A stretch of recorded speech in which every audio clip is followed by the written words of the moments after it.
நாம அரசியலுக்கு வந்ததிலிருந்தே நம்மளை பற்றி நிறையா சில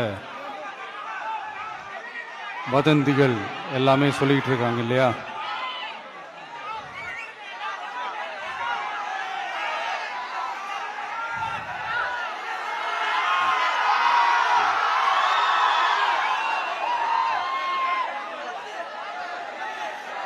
ஒரு சின்ன விஷயம் நான் சொல்லிட்டு போயிடுறேன், கொஞ்சம் சைலண்டாக இருங்க ப்ளீஸ்.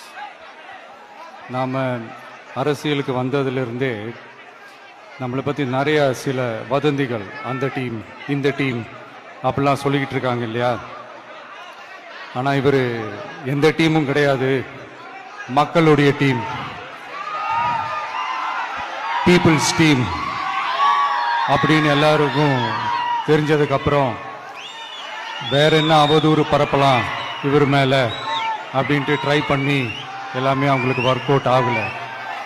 ஸோ கடைசியில் என்னதான் இந்த விஜயை பண்ணலாம் அப்படின்னு நினைக்கும் போது தான் இந்த கூட்டணி அந்த கூட்டணிலாம் சேர போகிறாரு அப்படின்ட்டு ஒரு பொய்யான ஒரு பிரச்சாரத்தை பண்ணிக்கிட்டு இருந்தாங்க. இந்த நியூஸ் எல்லாம் கேட்டு நீங்கள் கொஞ்சம் கன்ஃபியூஸ் ஆகிருப்பீங்க. அதனால் இங்கே மறுபடியும் ஓப்பனாக தெளிவாக ஒரு விஷயத்தை நான் சொல்கிறேன். நாங்கள் எப்பவுமே மதச்சார்பற்ற கொள்கைன்றதில், அந்த ஸ்டாண்ட்லேயோ, மதச்சார்பற்ற சமூக நீதி என்ற அந்த நிலைப்பாட்டிலேயோ எப்பவுமே சமரசம் வச்சிக்கவே மாட்டோம்.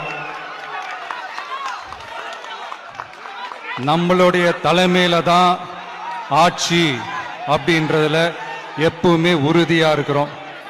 நம்மளுடைய முதல் மாநாட்டில் கூட நான் சொன்ன மாதிரி அரசியல்ல யாருக்காகவும் எதுக்காகவும் எந்த விதமான ஒரு சமரசமும் நாம வச்சுக்க போறதே இல்லை, அந்த பேச்சுவார்த்தையே கிடையாது.